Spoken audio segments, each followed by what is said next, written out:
Hi crankers, hi sprinters, welcome back for a new episode here, episode 6, a Crank and Sprints Chronicles. This week we're gonna talk about how to climb faster. As usual, I'm talking about my week and I will stick in the 5 tips. An easy Monday, 45 minutes at the gym, exercising arms, shoulder and chest, and then a bit more of a harder Tuesday, Tour De Zwift stage 7. This time we are in New York. I managed to be in the first group. The target is to stay with the group at the front. So we arrive at the top. A little group is created, 13 people at the front, no collaboration at all, and we are waiting for another group coming from behind quite quickly with another around 10 riders, and then they join us. So we are a group of 25 riders. Nothing really much happened on those falls flat, as you can see here in New York, 3, 4, 5%. Then we arrive to the second, the hardest, the KOM. There is Mansfield at the front with 23 seconds. My plan here is with a feather, I'm trying to attack from the beginning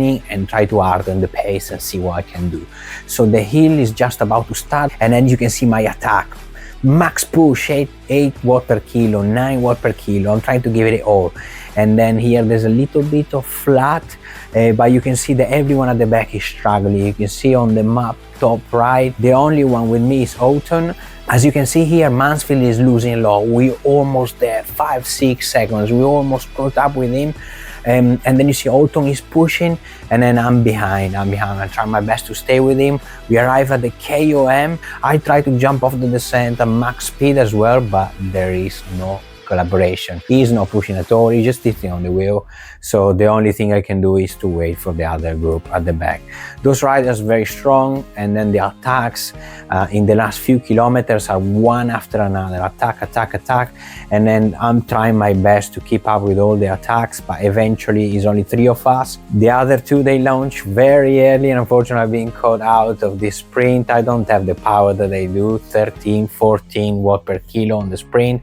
This is not the power that I can reach, and I had to take home the 6th place, which is actually a good result. Let's talk about the 5 tips. First tip is the saddle. Are you sitting or are you standing while you're climbing? Number 2, cadence and gearing. Number 3, pacing. Number 4, study the mountain. Number 5, it's important to lose a bit of weight. After the hard race of Tuesday, I wanted to do quite a relaxed training for the Wednesday. I tried the taper steady in Macquarie Island, 34 kilometers, about 1 hour training. 10 minutes in zone 2, 5 minutes higher zone 2, then I went down again in zone 2, then zone 3, zone 4, zone 3, so another pyramid with a maximum effort for the day in zone 4, and then I went down with another little pyramid in zone 3, and then I went in zone 2. The last 9 minutes I closed it up with a bit of zone 2. The training plan for the Thursday was 10 minutes hard effort and 20 minutes a bit of zone 2 and a bit relaxed. So I wanted to try a hill, Cheddar Gorge. The objective here was to do a sub 10, which I achieved, 9:54 as you can see. So let's talk about the 5 tips, reading the analysis here. In or out the saddle? Are you more a Chris Froome or are you more Alberto Contador? I spend most of my time out of the saddle. I usually calculate the gradient. Less than 6 or 7%,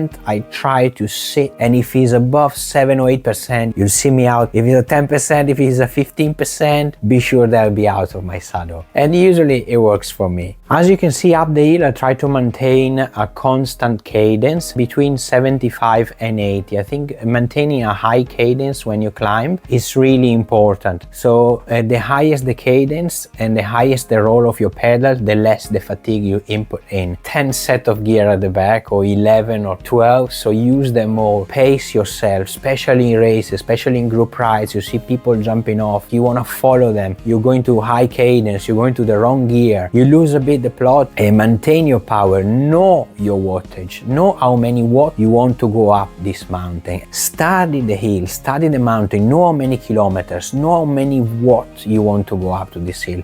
Is it 10 minutes? Is it 15 minutes? How many watts can I do in 10 minutes maximum effort? And there's many tools that you can use to watch this one. There's Strava, there's Velo Viewer, on where to understand type of mountain or hill and the length and how many watts you need to complete this mountain on a certain period of time. This is really important. So this is something that many people don't do. Last but not least, weight is really important. Your bike probably 1 kilo less than the other rider. If you are 5 or 6 kilos less than the other rider, this is the difference. You know, I tested my weight today and it's below 62, so considering that my diet is 2,500 kilocalories a day, it looks almost impossible that I'm that lightweight. But yeah, that's why I'm a climber. Friday I took a rest day because on Saturday I went to my third creek. Again, for this time I was not allowed to film with my onboard camera, so I had to rely on photos and videos from other people. Thank you Colette and team, which I leave the link in the description for the photos and videos that you will see today. Take the Elizabeth line, there was a problem on the line, so obviously I couldn't reach the place. I was a bit in a rush, and then I put on Google Maps the quickest way. It brought me on the worst way. It's off-road. I was very dirty, which I don't like.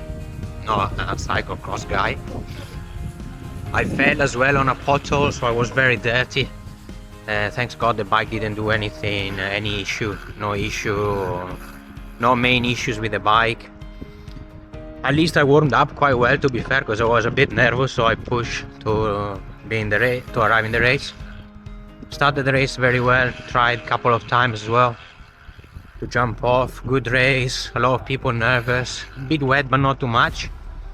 Many private members and then a few crashes. I felt very well, to be fair. Legs felt very well. I rode most of the time at the front. Really happy with how my fitness is. At the last lap I was in the last two turns I was 5th, 6th, perfect position. But unfortunately there was a crash. I was really at the front with my teammate Greg, and then there was a crash. The guy that fell hit him, and then he had to open up. I opened up. I lost a bit of speed, and unfortunately on the sprint, you know, I'm not the best sprinter. I was well positioned, but that crash made me go a bit behind. Finished 13th. It's not a bad result, but yeah, a bit disappointed considering the legs, they were very well. But yeah, we try next time.